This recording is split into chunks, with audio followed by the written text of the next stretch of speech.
We're talking again about Le Mans, a 1971 film produced by Steve McQueen, who also played the part of the protagonist. And although he did not direct the film, he was very much the kind of producer who decided everything, and he was on the set, of course, all the time.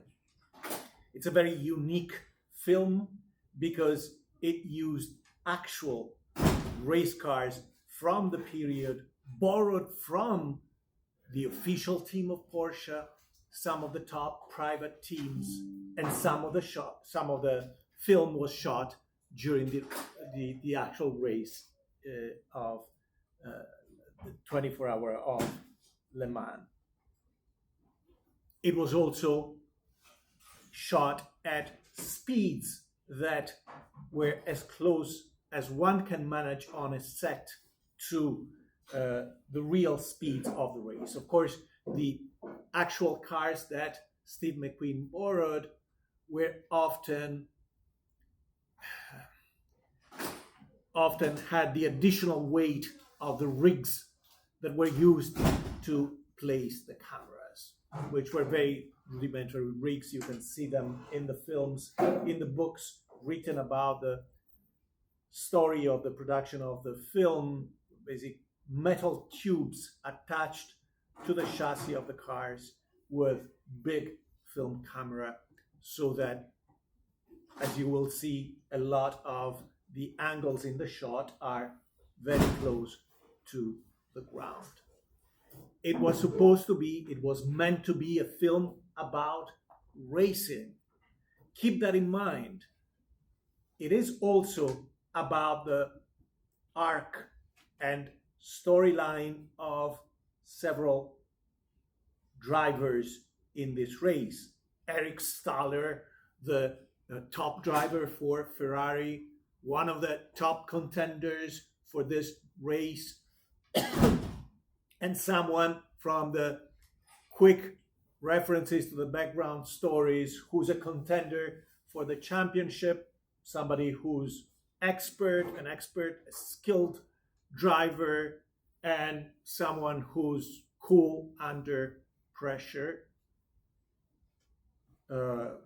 Steve McQueen himself, Michael Delaney, who noticeably is coming back to this race with the trauma in the back of his memory of the terrible accident he suffered a year earlier, accident in which a driver for Ferrari lost his life, a driver named Belgetti, and another character outside of the group of driver who's significant in the story is Lisa, Belgetti's widow, who's come back to the same race where her husband died, and Ritter, another driver who has the role in the film. He has a minor role, but he's important because he establishes a model to contrast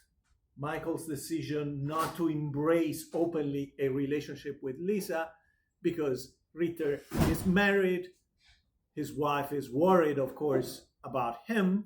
Keep in mind, at that time, a lot of professional drivers died in race accidents. And during the race, at some point, you will see a scene where Ritter talks to his wife, announcing to her in a jokeful way that he is going to retire. And like many drivers of the period, his plans are to open a series of dealerships, work with the factory of the car, the team he's racing for. But it's important to notice in what ways the film is about racing rather than the drivers. The film, for long sequences, tries to capture just the essence of the race, showing, as we will see once we resume the sequence we left interrupted exactly where we left it last week, long sequences where we just see the cars driving around at speed. and it's just about the colors, it's just about the cars. There are a few shots of the drivers inside, but it's a small number of close shots of those drivers, of the interiors of the car. The sport itself that the movie puts on the screen has always been long distance racing, endurance racing, more about the cars and the teams than the individual drivers. Just keep into consideration the fact that each car in this sport, in this race, must have a minimum of two drivers, and usually for the top category, there are three drivers. Remember, in case you don't know much about these races, that in endurance races in general, the championship, the WEC championship, just ended last week in Bahrain, or maybe they have another race, but Ferrari went back to winning this kind of category after more than 50 years. In this kind of races, there are usually four categories of car, from slow to fast. The top cars are the cars like the Porsches, and the Porsche number 20 driven by Michael Delaney, the Ferrari 512 of Eric Staller, his rival. Those are the fastest car. To give you just a few specs, Michael's car weighs only 1,800 pounds, has an engine that produces 580 HP. The acceleration would be under 3 seconds, which for the period was really quick. And at the same time, it was a very fragile vehicle where any kind of accident at speed would cause the complete destruction of the car, the injury of the driver, possibly the death of the driver himself. Top speed for Michael's car, depending on the configuration of the transmission, because during this period they would change the gears in the transmissions, the actual gears, the actual wheels inside the transmission, to either emphasize acceleration or top speed. So top speed for this kind of car is between 200 miles per hour and 240 miles per hour, sometimes a little more than that.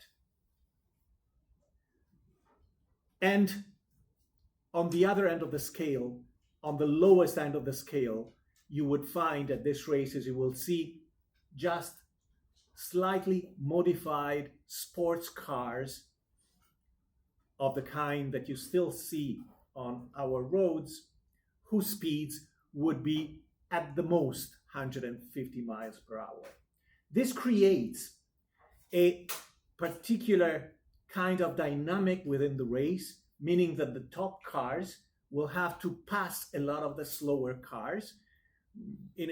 Around 71, there would be approximately 40 to 50 vehicles participating in the race. So the top cars have to pass a lot of slower cars. Imagine doing that during the day with daylight in a 24-hour race, but also during the night, having to guess the speed of the car in front of you to avoid it in time. And the slower cars are not trying to win the race, of course. They're trying to get as close to first position as possible, and sometimes slower cars place in the top 10 or top 15. They're trying to win their category, their group. So within each of the four groups, you classify as first in your group, in your category, second and third, and you get points for your own category. So those lower cars are also passing each other, are also trying to go as fast as possible. So accidents are always possible. When I say that the film is about racing, you have to keep in mind that there are variations to this theme. For example, if you take a beautiful film from 2019, Ford v Ferrari, about the 24-hour races of Le Mans of the mid 1960s, when the Ford GT40 beat the favorite car, which was the favorite team, which was the Ferrari team. In there, racing is about finding a mystical condition or state where you forget about the other cars, you forget about your placement in the race, and you just find the speed that is optimal for your car and your skills. And you become completely immersed in the act of racing at full speed to the point where everything else disappears and you reach another dimension spiritually, psychologically, emotionally. And you have the character of Ken Miles, based on an actual driver, in the film Ford v Ferrari to represent that. In this film, the idea of speed as an immersive experience is suggested mostly indirectly by showing you the car passing by. In the case of the protagonist, Michael Delaney, Steve McQueen, the key idea for his character is actually redemption. And redemption is not simply overcoming the trauma of the accident of the previous year, where he, Michael, was heavily injured, seriously injured, and another driver was killed. It's not just about being fast again and taking risks, facing death or injury, going as fast as possible. It's slightly more complex in a way that intertwines in very subtly with his own potential romance, because it's just a suggestion with Lisa. And that's the idea that Michael, in order to go fast again, as fast as he can, has not only to take risks for himself, he has to risk injuring someone else again. And you will see one of the key scenes in the movie that marks the arc of the theme of redemption is when Michael first drives by the site of an accident. There are two cars involved, one in a less serious accident, another in a very serious accident, which might be lethal. So Michael's memory is awakened to the possibility of accidents, and then he himself loses concentration towards the morning. So after a lot of hours, almost halfway through the race, so it's you need a lot of stamina and endurance for this kind of race, especially to drive at night. And then Michael will be invited to go back to another car. A detail in the story that he borrowed from the real life experience he had at Sebring when Andretti, who was already retired, had retired his car, was invited by the Ferrari team to take one other car because he was faster and win the race for them, when in fact Steve McQueen's car, Porsche 908, was in the lead. So Michael has to accept the fact that in order to be fast, he has to take calculated risks that might result in an accident where another driver might be injured or even die. The indirect relationship with Lisa's potential romance is that in stories of redemption, of personal redemption, which have been very popular in American films from the 1930s on, from the Great Depression on, when there is a love story, often the male character has to prove that he's mature enough, responsible enough as an adult individual to deserve love with a superior woman, with a fully developed female character. And in this case, Michael has to acknowledge to himself the complexity of life, where you're not just taking risks for yourself, where your own individual actions are not simply affecting you as an individual, but they're affecting others in ways where others can be hurt. Physically, because of course during race, that's the visual representation of this theme, emotionally, psychologically, as in the case of his relationship with Lisa, because Lisa herself clearly is attracted to him, but what she doesn't want is facing the risk of engaging in a relationship with yet another man who's a race driver who might die the following Sunday. So the theme of risks in life, taking risks for a more rewarding experience, right? Because if it is true love, then you should be taking those risks. And if you take no risks, what is life? This complicates both the storyline of Michael as a driver in the race, who will not even win the race, he'll just secure the race victory for his team. And how will he be doing that?